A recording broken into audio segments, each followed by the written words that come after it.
सारे लोग कंफ्यूज हो जाते हैं जरा बात में कि कर्म बड़ा कि धर्म बड़ा। आप कितने लोग चाहते हैं कि मैं इसे जरा देर में क्लियर कर दूं?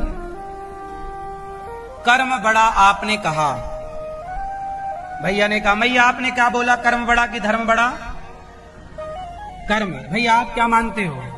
कर्म। आप क्या मानती हो बेटा? धर्म। बेटा आप? धर्म। पीछे वाली मैया,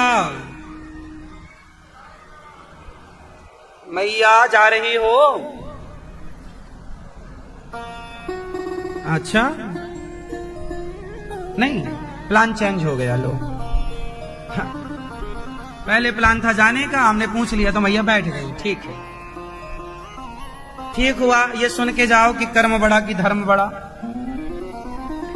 आप लोग मानते हो कर्म को बड़ा, तो फिर मेरे प्रश्न का उत्तर दो। यदि कर्म बड़ा है तो कसाई गाय काट रहा है, वो अपना कर्म ही तो कर रहा है। तो क्या कसाई का गाय काटना ये कर्म बड़ा है? बकरा काट रहा है कसाई, वो अपना कर्म कर रहा है। तो क्या बकरे को काटना ये कर्म सही है, बड़ा है? शराबी से पूछो, क्यों जी क्या कर रहा है? शराबी क्या बोलता, मैं तो अपना कर्म कर रहा हूं। तो क्या शराबी का शराब पीने का कर्म सही है? कोई मांस की दुकान में आप जाओ तो आपको मुर्गा मुर्गी कटते हुए मिलेंगे, तो क्या मुर्गा काटने का कर्म, क्या ये सही है, ये बड़ा है? आपने कहा कर्म बड़ा है, तो क्या कसाई के द्वारा गाय को काटने वाला कर्म भी बड़ा है? क्यों भैया, कर्म बड़ा है तो क्या कसाई के द्वारा गाय काटना का ये कर्म बड़ा है? उत्तर दो, ये चश्मे वाले भैया। नहीं, कर्म बड़ा है या धर्म बड़ा है? कर्म को लोग कहते हैं ना कर्म बड़ा, जो लोग कहते हैं कर्म बड़ा है वो लोग ज्ञान है तो सही पर अधूरा ज्ञान है। कैसा ज्ञान है? अधूरा।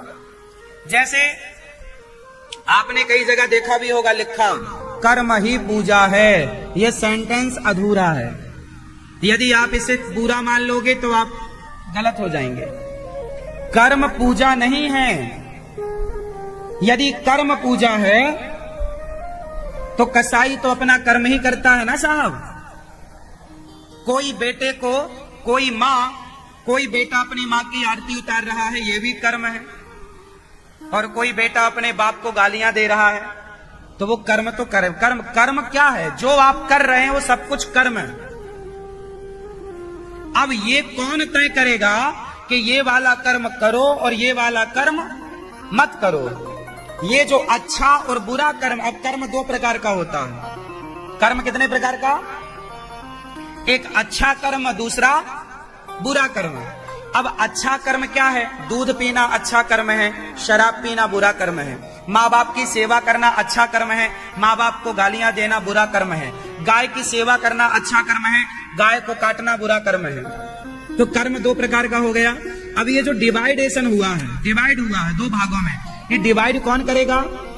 भाई आटा चालती हो ना आप रोटी बनाने के पहले, तो किससे चालती हो? किससे? चलनी होती है एक छोटी सी, वो चलनी का काम क्या है?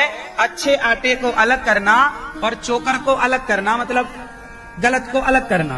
उसी तरह जो धर्म होता है, ये धर्म ही बताएगा कि कौन सा कर्म करें और कौन सा कर्म ना करें। कर्म करने वाला और ना करने वाला दो प्रकार का कर्म होता है। क्यों जी, बात समझ में आई? इसलिए कर्म को जो लोग कहते हैं कर्म ही पूजा है, वो गलत कहते हैं। धर्म युक्त कर्म ही पूजा है, जब तक इसमें यह सेंटेंस नहीं जुड़ेगा कि धर्म युक्त कर्म। कौन सा कर्म पूजा है? कौन सा कर्म पूजा है?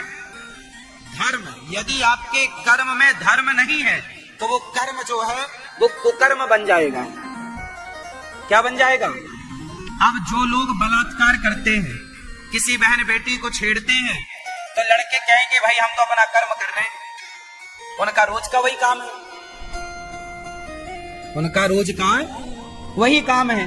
तो जब रोज का काम ही किसी बहन बेटी को छेड़ना है तो तो वो तो यही कहेगा ना, मैं अपना कर्म कर रहा हूं, अपना काम कर रहा हूं, तू अपना काम कर चल। तो कर्म तो कर रहा है पर वो गलत कर्म कर रहा है। अब गलत कर्म और सही कर्म में कौन बताएगा कि ये गलत है ये सही है? वो सही बताने वाला जैसे चलनी ही बताएगी कि इस आटे में गलत आटा कितना है, मीन्स चोकर कितना है। उसी प्रकार आपके कर्म में वो गलत कर्म है या नहीं, ये धर्म बताएगा। इसलिए धर्म को जानने वाला ही अच्छा कर्म कर सकता है, वरना अच्छा बताओ, चोर चोरी करता है तो वो अपना कर्म ही तो कर रहा है, क्यों भैया? फिर आपने बोला कि कर्म बड़ा है, तो फिर चोर का चोरी करना ये वाला कर्म बड़ा है क्या? चोर क्या कर रहा? चोरी। और क्या कर रहा? अपना कर्म। लेकिन उसके कर्म में अधर्म है। चोरी करना धर्म है कि अधर्म है? बोलो। उसके कर्म में क्या है? अधर्म है। जबकि कर्म वो करना है जो धर्म युक्त हो। धर्म युक्त कर्म आपका उत्थान करेगा, और यदि आपने गलत कर्म किया तो नीचे ले जाएगा। इसलिए कर्मों को बड़ा समझ के करना पड़ता है कि कौन सा कर्म करें और कौन सा ना करें। इस कर्म को करने के लिए ही धर्म का ज्ञान होना चाहिए। इसलिए धर्म युक्त कर्म श्रेष्ठ है। आप सिंपल ये कहो कि कर्म ही पूजा है, तब तो आप गलत कर लेंगे।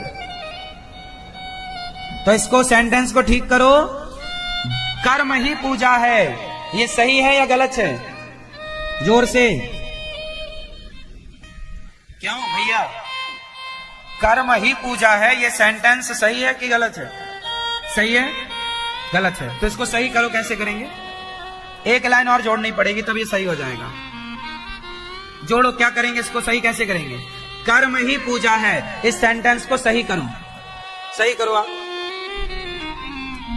नहीं, अभी हमने बताया, आपका ध्यान कहां था? इतना समझाने पर भी नहीं समझोगे तो फिर कैसे समझोगे? क्यों भैया? कर्म ही पूजा है। कर्म बड़ा कि धर्म बड़ा? कर्म। कर्म बड़ा। ये लेट आए हैं भैया, इसलिए कह रहे हैं कर्म बड़ा। अब एक एक को कहां तक समझाएं? पूरी बात पूरी हो जाने के बाद ये पधारे हैं और कह रहे हैं कर्म बड़ा है। तो क्यों? चोर चोरी करता है तो वो अपना कर्म ही तो कर रहा है, तो फिर वो बड़ा है? आप कह रहे हैं कर्म बड़ा है, तो चोर चोरी करे तो फिर पुलिस पकड़ती काहे को है? कर्म तो बड़ा है, अच्छा कर्म कर रहा है, उसको शाबाशी दो। फिर क्या सही है? कसाई गाय को काट रहा है, कर्म ही तो कर रहा है। आप तो कह रहे हो कि कर्म बड़ा है, तो फिर कसाई का गाय काटना भी बड़ा है, फिर तो चोर का चोरी करना भी बड़ा हो जाएगा। इसलिए कर्म बड़ा नहीं है। कौन सा कर्म बड़ा है? जो धर्म युक्त हो। कौन सा कर्म बड़ा है? यदि आपके कर्म में धर्म नहीं है तो वो कर्म श्रेष्ठ कैसे होगा भाई? कर्म तो दो लोगों ने किया। रावण ने सीता मां को चुराया। क्या किया रावण ने? बताओ। रावण ने सीता मां को चुराया, उसने क्या किया? अपना कर्म तो किया था। रावण ने सीता मां को चुराया तो कर्म ही तो किया ना भाई। क्यों? रावण ने सीता मां को चुराया तो क्या किया? कर्म ही तो किया उसने। उसका काम ही था किसी की भी औरत को चुरा के, स्त्री को चुरा के ले आना। तो रावण ने कर्म किया, लेकिन रावण के कर्म में धर्म था कि अधर्म था? रावण के कर्म में धर्म था कि अधर्म? हाँ। तो रावण के कर्म में यदि अधर्म था तो रावण का सत्यानाश हो गया। यदि आपके कर्म में भी अधर्म होगा तो आपका भी सत्यानाश हो जाएगा। इसलिए कर्म में धर्म होना चाहिए। जिस कर्म में धर्म होगा वही कर्म श्रेष्ठ होगा, तब वो कर्म बनेगा पूजा। जब धर्म युक्त कर्म होगा तो वो बन जाएगा पूजा। और सिंगल आप कर्म को पूजा मानोगे तो वो गलत हो जाएगा। इसलिए धर्म युक्त कर्म ही पूजा है। ये सेंटेंस पूरा है। पूरा सेंटेंस बोलो, पूरा बोलो। धर्म युक्त मीन्स धर्म के अकॉर्डिंग किया गया कर्म पूजा है। सिंपल कर्म ही पूजा है। यदि आप ये बात कहते हैं तो आपकी बात गलत है। किस किस को बात समझ में आ गई? भैया को समझ में आई? पूछो भैया, आपको आई? चश्मे वाले भैया, क्या समझ में आया? कर्म ही पूजा है, ये सही है? इसको सही बनाओ। धर्म युक्त कर्म ही पूजा है। समझ में आया मेरी माँ? भैया सो गई क्या? नहीं।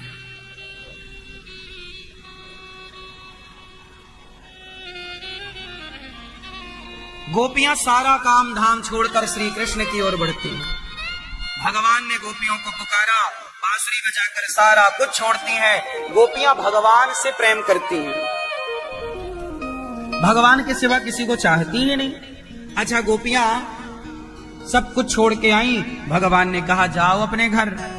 पहले तो स्वागत किया, स्वागतम वो महाभागा प्रियम किम करवाणि वह ब्रजस्या नामयम कच्चिद ब्रोता गमन कारणम। भगवान ने सारी गोपियों का स्वागत किया। आओ देवियों, आओ, यहां आओ, ये बताओ क्यों आई हूं? गोपियां बोली आपने बुलाया, हम चली आई। भगवान ने कहा जाओ अपने अपने घर। भगवान ने गोपियों को बुलाया था रास रचाने के लिए। आज भगवान का मन हुआ चलो रास रचाते हैं। अच्छा आप बताओ, रास रचाए भगवान, सारी गोपियों को बुलाया और भगवान गोपियों के संग रास रचाने लग गए। पर पहले भगवान ने उपदेश किया, आई हो गोपियों, जाओ अपने अपने पतियों के पास जाओ। पति कैसा भी हो, अंधा लंगड़ा बहरा काना खोरा जैसा हो, पति तो क्या होता है? क्यों? पति कौन होता है? कौन भैया, क्या होता है पति? क्या दुश्मन? परमेश्वर। पति कैसा भी हो, शादी के पहले खूब छानबीन करनी चाहिए। लड़की को भी देखो, अंधी लंगड़ी बहरी कानी खोरी गोरी काली कैसी, ये सब देख लो। लड़कों को भी देख लो, अंधा बहरा काना खोरा लूला लंगड़ा जैसा है, गोरा काला, पहले ही देखो। शादी के पहले खूब देखो लड़का और लड़की, पर शादी के बाद फिर अब जैसी है आपकी पत्नी, गोरी या काली, लंबी या ठिनगी, मोटी या पतली, वो जैसी है अब वो आपकी अर्धांगिनी। पति जैसा है वो आपका परमेश्वर है। शादी के पहले देखो कि गांजा पीता है कि नहीं, शराब पीता है कि नहीं। शादी के बाद तो फिर वो जैसा होगा वो आपके लिए ईश्वर होगा। इसलिए लड़की के पिता की जिम्मेदारी है कि खूब छानबीन करनी चाहिए। जल्दबाजी में कभी विवाह नहीं करना चाहिए। एक दोहा याद कर लो, काम आएगा।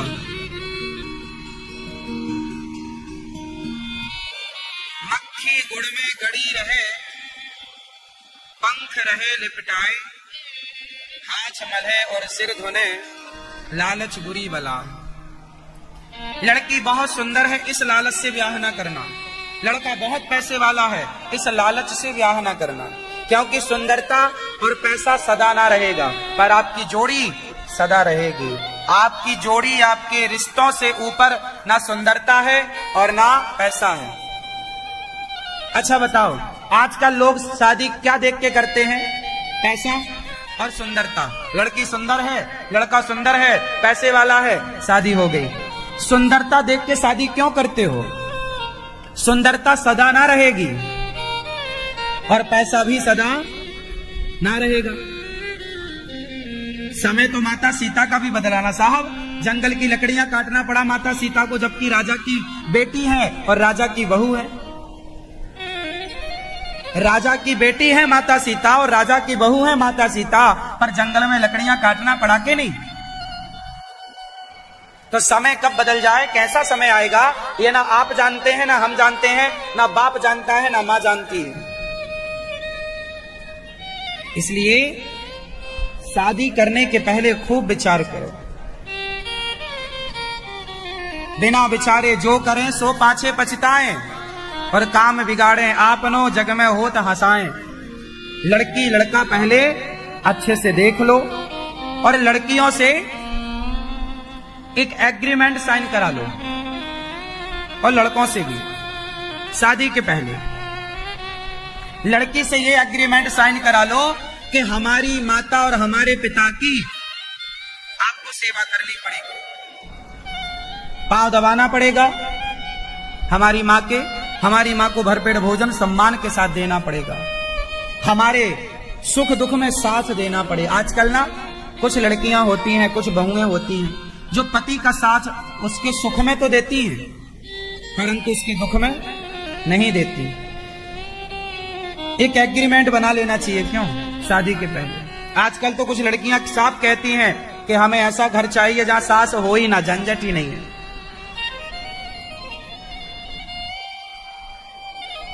क्यों जी? फिर पूरी व्यवस्था बिगड़ जाएगी यदि आपने अपनी बेटियों को संस्कार नहीं दिया।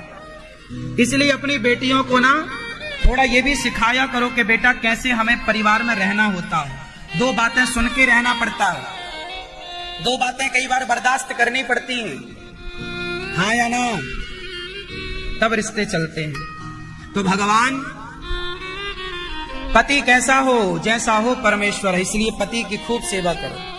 आपका पति कौन है? भगवान। क्या मानना चाहिए पति को? और पत्नी क्या है आपकी? नेता?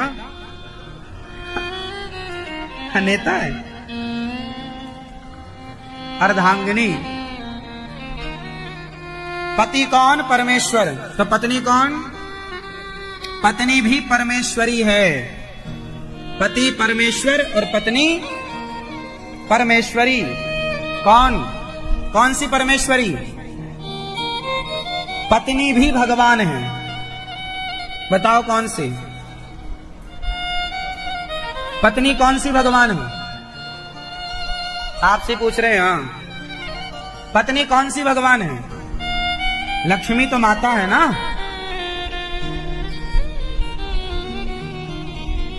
लक्ष्मी तो हम सबकी माता है और हम पूछ रहे हैं पत्नी भगवान। पत्नी भगवान है या नहीं? आपसे सवाल भैया, पत्नी भगवान है या नहीं है? तो कौन सी भगवान है? लक्ष्मी। पति भगवान होता है? नहीं। हमारी भारतीय परंपरा कितनी बढ़िया है। हमारी भारतीय परंपरा है, भगवान नारायण के 24 अवतार हुए, उस अवतार में एक अवतार हुआ मोहिनी भगवान। कौन सा अवतार? मोहिनी, मतलब स्त्री बने ना भगवान। और मोहिनी जब बने तो भगवान शिव का भी मन मोहित कर लिया था मोहिनी भगवान ने। तो आपकी पत्नी आपका मन मोहित करती है कि नहीं? हाँ, तो फिर हर स्त्री के अंदर मोहिनी अंश होता है। हर स्त्री के अंदर क्या अंश होता है? बोलो जोर से। मोहिनी भगवान का अंश किसके अंदर होता है? स्त्रियों के अंदर। इसलिए अपनी पत्नी को जब भी देखा करो तो मोहिनी भगवान का अवतार मान के, ये प्रभु का अवतार मोहिनी रूप है। मेरी पत्नी, मेरे भगवान ही मेरी पत्नी के रूप में प्रकट हुए हैं और मुझे जीवन संगिनी के रूप में। सभी भक्त श्रद्धा और भक्ति से प्रभु का नाम जप करें। इस कलयुग में भगवान के नाम से ही जीवन का उद्धार होगा। पत्नी में भी भगवान का दर्शन करना सीखो और अपने पति में भी भगवान का दर्शन सीखो। जब पत्नी में, पति में, माता में, पिता में भगवान का दर्शन करना सीख लोगे तब तुम्हें पत्थर में भी भगवान का दर्शन होने लग जाएगा। जब तक तुम्हें माता पिता में, पति पत्नी में, बच्चों में भगवान का दर्शन ना होगा तब तक तुम माथा पटक पटक के मर जाओ, तुम्हें पत्थर में भगवान थोड़ी दिखेंगे।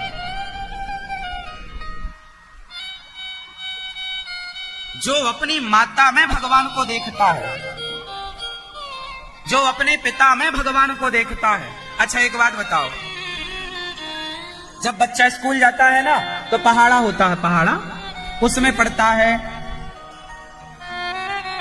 A for Apple, B for ball, पढ़ता है का कमल का, खा खरगोश का, होगा गणेश का, है ना। जब वो बच्चा पढ़ता है हा से हाथी, तो फिर क्या होता है, स्कूल में उसने पढ़ा हा से हाथी, तो जैसे ही बाहर निकला तो स्कूल के बाहर की गली में हाथी था, पहचान गया, हाथी हाथी। माँ ने पूछा कैसे पहचाना, बोले आज मैंने पढ़ा है, आज मैंने हाथी का चित्र देखा है, आज मैंने हा से हाथी पढ़ा, हा से हाथी पढ़ा। अब सोचो कि उस हाथी की फोटो देखने से बच्चे ने असली के हाथी को पहचान लिया कि नहीं? सही बताओ। फोटो देखी तो फोटो होती है, ना बोलता, ना खाता, ना पीता, ना सुनता, पर फोटो देखने से जब असली मिला तो पहचान गया। उसी तरह भगवान की फोटो क्यों होती है कि फोटो देखने से, हाथी की फोटो देखने से हाथी को बच्चा पहचान गया, तो भगवान की फोटो देखने से जब भगवान मिलेंगे तो भगवान को पहचान सके। इसलिए मंदिर बनाए जाते हैं, भगवान की आकृति पत्थर में उकेरी जाती है, ताकि वो इस आकृति को देखकर उस परमात्मा को पहचानना सीख ले। पुस्तक वाले हाथी को देखकर वो जंगल वाले हाथी को पहचानना सीख ले। उद्देश्य इसको हाथी कहना नहीं है, उद्देश्य इस हाथी को पढ़ाने से वो रियल का हाथी पहचान सके, हाँ या ना। उसी तरह मंदिरों में भगवान जो है, इनकी प्रतिमा देखने से, इनका स्वरूप देखने से उस परमात्मा का स्मरण हो जाए। जैसे तुम अपने बाप पिता की फोटो देखते हो ना, तो पिता की याद आ जाती है, पुत्र की फोटो देखते हो, पुत्र की याद आ जाती है। ऐसे भगवान के मंदिर में जब भगवान को देखते हैं तो भगवान की याद आ जाए, इसलिए ये मूर्तियां हैं, इसलिए मंदिर हैं। लोग कहते हैं ना मंदिर क्यों जाएं, भगवान तो सब जगह हैं, इसलिए मंदिर बनाए गए, क्योंकि वो उस परमात्मा का प्रतिनिधित्व कर रही है, यह मूर्ति उस परमात्मा का साक्षात्कार करा रही है। अच्छा, एक बात ध्यान से सुनना कि मंदिर में जो मूर्ति है, उस मूर्ति को भगवान के रूप में वही देख सकता है जो अपनी माता को भगवान के रूप में देखता हो, जो अपने पिता, भाई सिंपल है ना, माता पिता है चैतन्य और पत्थर होता है जड़, तो जो चैतन्य में ईश्वर को देख सकता है वही जड़ में देख सकता है। अच्छा ये बताओ, पहले आपने ABCD पढ़ा या XYZ पढ़ा? पहले काखा गाघा पढ़ा या क्षत्रज्ञ पढ़ा? क्या पढ़ा पहले? पहले पढ़ा A, पहले पढ़ा का खा गा घा, आखिरी में पढ़ा क्षत्रज्ञ, हाँ या ना। उसी तरह पहले पढ़ा का ईश्वर कहां है? माता में। माता में भगवान को देखो, पिता में भगवान को देखो। जब माता पिता में ईश्वर को देखने का अभ्यास हो जाएगा, तब फिर अभ्यास कहां हो? पति में भगवान को देखो, पत्नी में भगवान को देखो, फिर बच्चों में भगवान को देखो, फिर गुरु में भगवान को देखो। जब इनमें भगवान देखने का अभ्यास होगा, तब अपने आप आपको पत्थर में भी ईश्वर दिख जाएगा। मंदिर जो है क्यों बनाए जाते, मैंने कारण बताए आपको। तो पति जो है वह भी, हमारी हिंदू संस्कृति कहती है सब भगवान है। अच्छा एक बात बताओ, भगवान के सिवा संसार में, आप कहते हो ना भगवान कहां है, क्या है भगवान के सिवा? ये बताओ क्या है भगवान के सिवा? कुछ नहीं। भाई घड़े में माटी है या घड़ा है? घड़े में माटी है कि घड़ा है? उत्तर दो, बोलो क्या है घड़े में भैया? घड़े में माटी है या घड़ा है? आप बताओ भैया, हमारे चश्मे वाले भैया बताएंगे, घड़े में माटी है या घड़ा है? नहीं बताएंगे क्यों? गुस्सा है क्या? सिंपल है भाई, घड़े में माटी ही तो है भाई साहब, घड़े में माटी तो है, घड़ा में घड़ा कहां है? वो तो व्यवहार में बोला जाता है भाई साहब एक घड़ा दो, जबकि घड़े में सिवाय माटी के क्या है? आप घड़े से सारी माटी हटा लो तो घड़ा बचेगा कहां?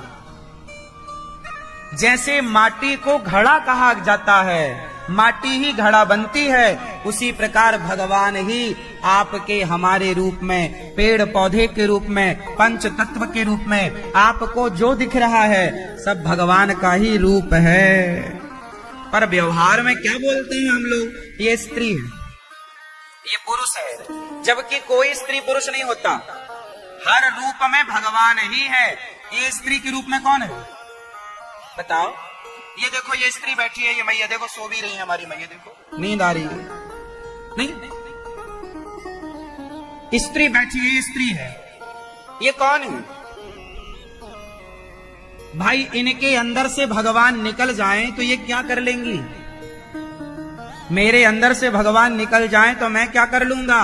मतलब मैं तब तक हूं जब तक मेरे अंदर प्राण है, और प्राण ईश्वर है, आत्मा परमात्मा है। आप तब तक हो ना जब तक प्राण है, और प्राण निकले तो आपको लोग ले जाके दिन भर के अंदर जला देंगे, तो आपकी वैल्यू है कहां? वैल्यू तो सब प्राण की है, और वो प्राण कौन है? आत्मा ईश्वर का अंश है। तो आपके अंदर जब तक ईश्वर है तब तक ही आप हो, हम हैं जब तक ईश्वर है। यदि हमारे अंदर से भगवान निकले तो यहीं बैठे बैठे धड़ाम से गिर जाना है। तो हमारा अपना कोई अस्तित्व नहीं है, और ना तो आपका अपना कोई अस्तित्व है, अस्तित्व है भगवान का। बात सही है या गलत है? इसलिए तुलसीदास जी कहते हैं, सिया राम मैं सब जग जानी, सब में भगवान रहते हैं। इसलिए पति भी भगवान, इसलिए रिश्तों को बेहतर बनाओ, झगड़ा लड़ाई ना किया करो मेरी माँ, प्यार से जिंदगी को गुजार लो। पति पत्नी में लड़ाई होती है, जरा जरा सी बातों में लड़ाई ना हो, इसके लिए आप चुप रहना सीख लो। रिश्तों को बेहतर बनाना हो तो क्या करें? उत्तर दो। रिश्तों को बेहतर बनाना हो तो क्या करें? ज्यादा बोलें, कम बोलें, या बिल्कुल ना बोलें? ऑप्शन 3, रिश्तों को बेहतर बनाए रखने के लिए ज्यादा बोलें, कम बोलें, या बिल्कुल चुप रहें? बताओ, उत्तर दो। रिश्तों को बनाए रखने के लिए क्या करें? ज्यादा बोलें, कम बोलें, या चुप रहें? फास्ट उत्तर दो।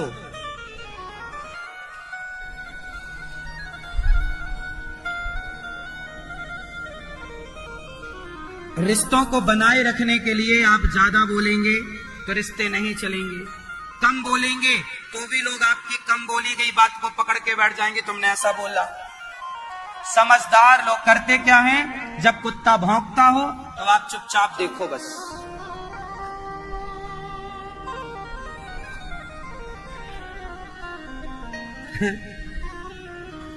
क्या रिलेट हो रहा है क्या अपने से कुछ?